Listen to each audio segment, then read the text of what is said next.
राजकीय, सामाजिक, आध्यात्मिक, शैक्षणिक, शेतीविषयक बातम्यांसाठी आदर्श भारत माझा सदैव न्याय हक्कासाठी आपल्यासोबत। जनार्दन भगत शिक्षण प्रसारक संस्था आणि रामशेठ ठाकूर सामाजिक विकास मंडळ या दोनही संस्थांच्या वतीनं या पनवेल तालुक्याचे पंचायत समितीचे माजी सभापती आणि या परिसरातील शैक्षणिक, सामाजिक, राजकीय अशा अनेक चळवळींचे एका अर्थानं अध्वर्यू असे सन्माननीय स्वर्गीय जनार्दन भगत साहेब यांची पुण्यतिथी म्हणजे 7 मे।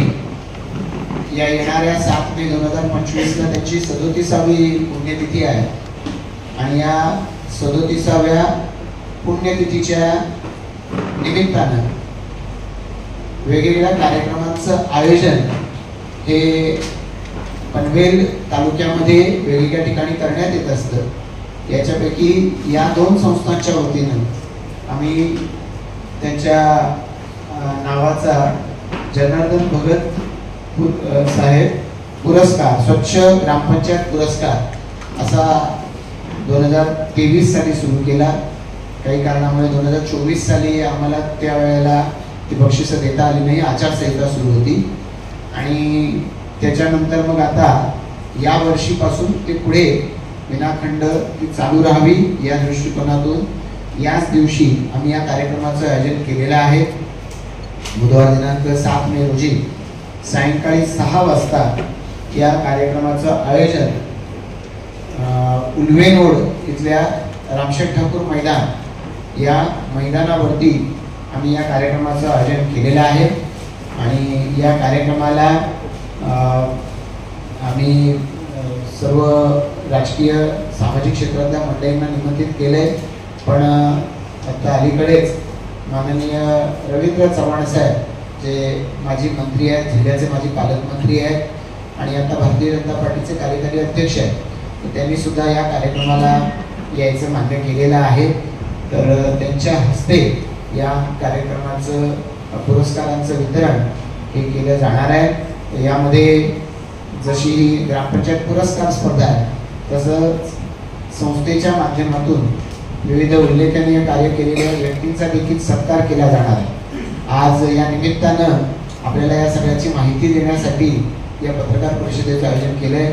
त्याला माननीय रामशेठ ठाकूर साहेब या ठिकाणी उपस्थित आहेत, तसेच जनार्दन भगत शिक्षण प्रसारक संस्थेचे अध्यक्ष आणि रामशेठ ठाकूर सामाजिक विकास मंडळाचे आमचे उपाध्यक्ष अरुणशेठ भगत साहेब उपस्थित आहेत, संस्थेचे कार्याध्यक्ष या ठिकाणी सन्माननीय YT देशमुखजी या ठिकाणी उपस्थित आहेत, संस्थेचे संचालक संजय भगत या ठिकाणी उपस्थित आहेत, संस्थेचे सचिव गर्दे सर आणि या ठिकाणी पनवेल तालुक्याचे आमचे पनवेल ग्रामीण, नेरे ग्रामीणचे भारतीय जनता पार्टीचे अध्यक्ष भूपेंद्र पाटील हे या ठिकाणी उपस्थित आहेत। मी मंचावरच्या सर्व मान्यवरांचं आणि उपस्थित आपण सर्वच digital media, print media, social media या प्रत्येक क्षेत्रामध्ये वावरणाऱ्या आणि पनवेलमध्ये काम करणाऱ्या आपणा सर्वांचं या निमित्तानं मनापासून स्वागत करतो आणि हे जे हा जो कार्यक्रम आहे याच्याविषयीची माहिती सन्माननीय YT देशमुखजी जे जनार्दन भगत शिक्षण प्रसारक संस्थेचे कार्याध्यक्ष आहेत ते आपल्याला देतील, त्यांनी तशी द्यावी अशी मी त्यांना विनंती करतो। जनार्दन भगत शिक्षण प्रसारक संस्था आणि रामशेठ ठाकूर सामाजिक विकास मंडळाच्या माध्यमातून नेहमीप्रमाणे दरवर्षी 7 मे रोजी आमचे थोर नेते ज्यांनी खरोखर गव्हाणबाग आणि या भागाकरता किंबहुना पनवेल तालुक्याकरता खूप मोठं असं त्याग, खूप मोठं असं कार्य केलेलं आहे। भगत साहेब नसते तर किंबहुना आम्ही इथं दिसलो पण नसतो, इतक्या प्रकारचं त्यांचं कार्य होतं आणि त्या कार्याच्या अनुषंगाने त्यांची सतत निरंतर स्मृती राहावी म्हणून हे कार्यक्रम आम्ही नियमितपणे राबवत असतो। त्यांनी त्या आमच्या भागावर खूप मोठे उपकार केलेले आहेत, कुठला न्यायदान असो, कुठली चळवळ असो, सर्व ठिकाणी त्यांचा पुढाकार असायचा आणि तेथील सर्वसामान्य लोकांना, जनतेला न्याय मिळवून देण्याकरता ते अहोरात्र झटत होते। किंबहुना त्यांच्या फॅमिलीची अशी तक्रार आहे की भगत साहेबांनी आम्हाला वेळच दिला नाही. म्हणजे त्यांचे पुत्र इथं आहेत, त्यांचे सगळ्या मुलं मुली सगळे हेच बोलतात का आम्हाला त्यांनी वेळ दिला नाही, सर्व वेळ समाजाकरता समर्पण केला. त्या दृष्टिकोनातून स्वच्छ ग्रामपंचायत अभियानांतर्गत प्रथम पुरस्कार आपला 1 लाखाचा आहे. तर 1 लाखाचा प्रथम पुरस्कार स्वच्छ ग्रामपंचायतच्या 1 नंबरला दिला जाणार आहे, 2 नंबरला 50,000चा दिला जाणार आहे आणि 3 नंबरला 25,000चं बक्षीस देण्यात येणार आहे आणि 2 उत्तेजनार्थ 11,000 आणि त्याचबरोबर जनार्दन भगत शिक्षण प्रसारक संस्थेचे जे संकुल आहे त्या संकुलामधून जे विद्यार्थ्यांनी अत्युत्कृष्ट असे काम केलेले आहे अशा स्पर्धकांना सुद्धा आपण बक्षीस देणार आहोत.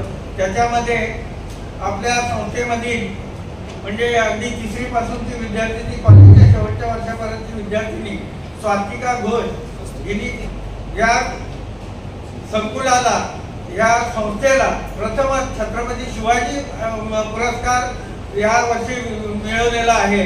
त्याबद्दल तिचं अभिनंदन करण्यात येणार आहे. तिलाही बक्षीस स्वरूपात काही रक्कम देण्यात येणार आहे, 1 लाखाची रक्कम देण्यात येणार आहे. अशा प्रकारे 11 लोकांना आम्ही त्या संस्थेमधून सन्मानित करणार आहोत.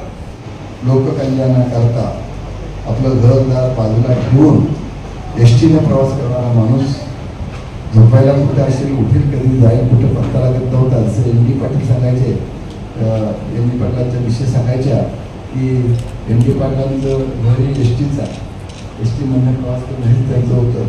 तर तशा प्रकारे भगत साहेब हे अहोरात्र काम करत होते आणि याच्यामधून त्यांनी अतिशय मोठं काम केलेलं आहे. ज्या वेळेला नावाशिवा बंद झालं त्यावेळेला नावेला मार्गावडावर आली, नावायाड आली, तर त्याच्या दृष्टीनं इसार आली.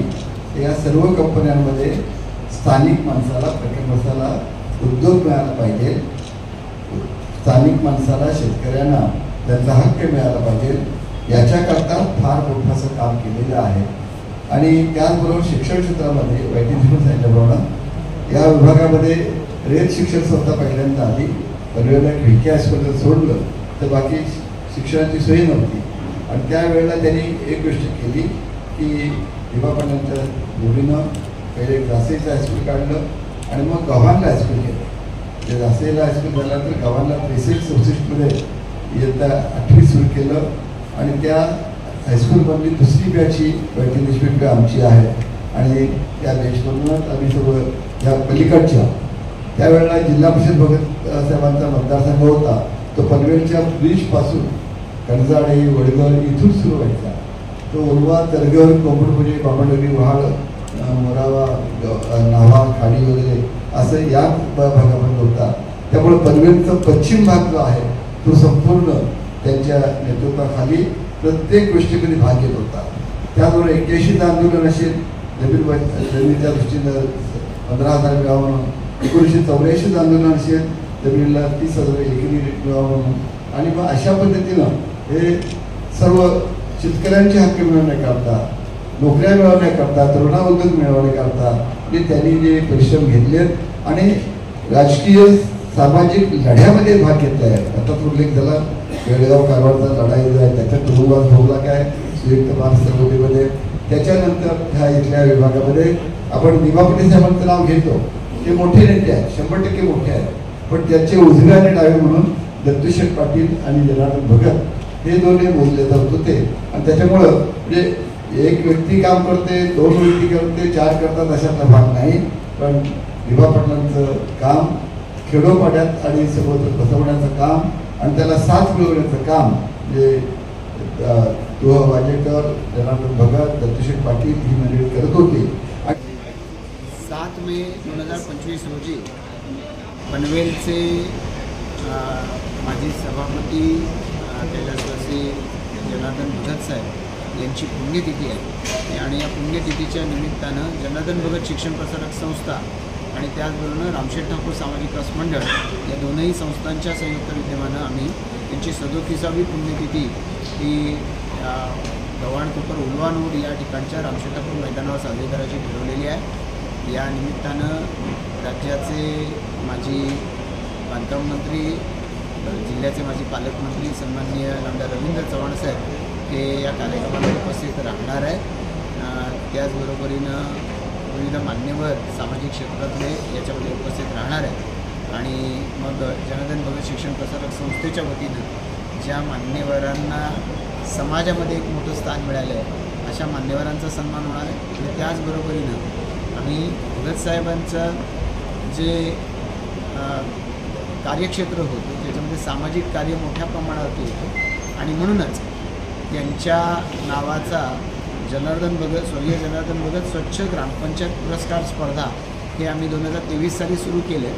हा पुरस्कार सोहळा देखील तिथे संपन्न होणार आहे. संध्याकाळी 6 वाजताचा कार्यक्रम आहे.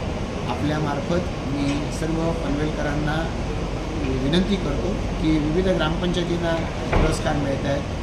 भगतसाहेबांच्या नावाच्या या संस्थेच्या विद्यार्थ्यांना पुरस्कार मिळत आहेत.